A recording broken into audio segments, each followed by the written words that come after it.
High বন্ধুরা, তোমরা সবাই কেমন আছো? আমি ভালো আছি। তোমরা দেশ বিদেশ যেখান থেকে দেখছো আমার ভিডিও, যেখান থেকে আমার ভিডিও দেখছো, সবার সুস্থতা কামনা করি। আচ্ছা, আজকে দেখা হচ্ছে পাকা কই মাছের পাতলা ঝোল। এবার এই কই মাছটা নুন হলুদ মাখিয়ে রেখেছে। আজকের রেসিপি করছেন আমার হাজবেন্ড তাপস রায়, ওই কর্তামশাই।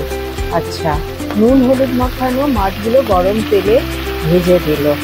এবার ভেজে দেওয়ার পরে এপিট ওপিট লাল লাল করে মাছটাকে ভেজে এবার কড়াই থেকে তুলে নেবে। আচ্ছা, আবার চাপাও দিয়ে দিল যাতে তেলটা ছিটবে। নুনও দিয়েছে তেলে সামান্য, তা বলতে আমি ভুলে গিয়েছিলাম। আচ্ছা, এবার দেওয়ার পরে এবার মাছগুলোকে এপিট ওপিট করে লাল লাল করে ভেজে নিয়েছে। ভেজে নেওয়ার পরে মাছগুলো এবার তুলে রাখবে। এবার ওর মধ্যে সবজি দেবে, আলু, পটল, পেঁপে, জিরা ফোড়ন দেবে, আদা, কাঁচা লঙ্কা থেতো করা, হলুদ, ধনে, জিরে, গোটা কাঁচা লঙ্কা। আচ্ছা, এর মধ্যে দিয়ে তারপরে দিয়ে এবার মাছগুলো ভাজা হয়ে গেছে। তেলটা বড্ড বেশি দিয়ে ফেলেছে আর মাছগুলো একটু কড়া ভেজে ফেলেছে। যাই হোক, নিজে তোমরা ক্ষমা করে দিও, আর কি করবে। আর পেঁপে, আলু আর পটলগুলো একে একে গরম তেলে দিয়ে দিল।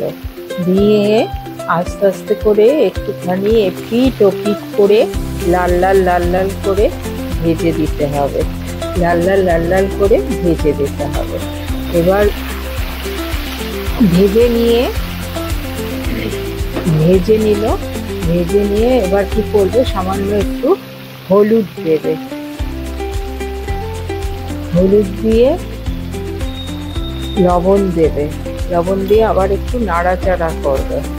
নাড়াচাড়া করে এবার একটু থালা দিয়ে চাপা দিয়ে দেবে।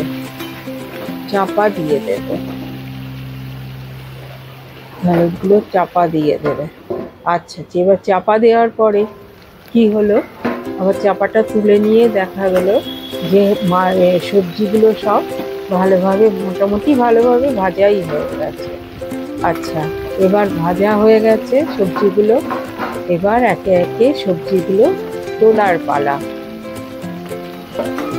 সবজিগুলো তুলে নিয়ে তাতে এবার জিরা ফোড়ন দিতে হবে।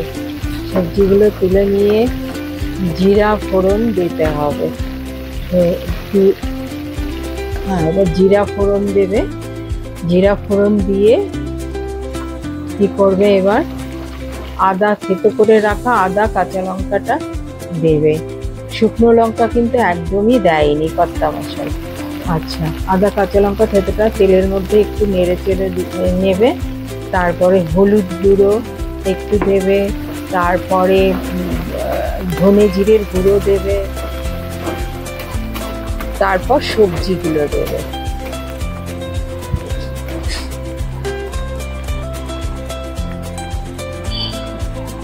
হলুদ গুঁড়ো,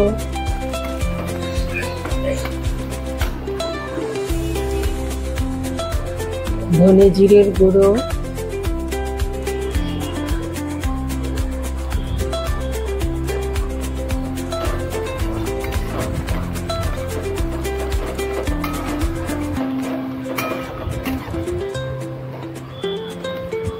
দিয়ে সবজিগুলো ভেজে রাখা সবজিগুলো দিয়ে আর একটু নেড়ে চেড়ে এবার চাপা দিয়ে দেবে আর একটু, যাতে আবার একটু ভালো হয়। বড্ড তেল দিয়ে ফেলেছে গো।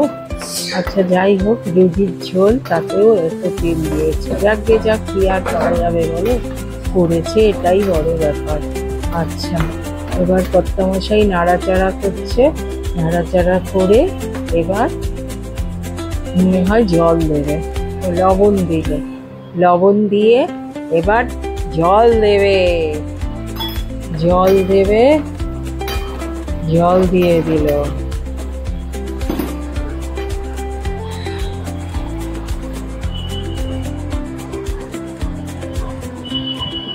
জল দিয়ে চেরা কাঁচা লঙ্কা দিয়ে দিল।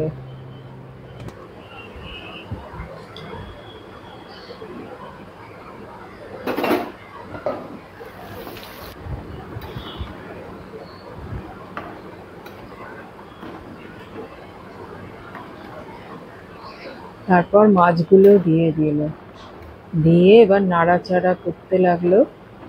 নাড়াচাড়া করে চাপা দেবে কিনা আমি জানি না, আপনারা দেখুন আমিও দেখি।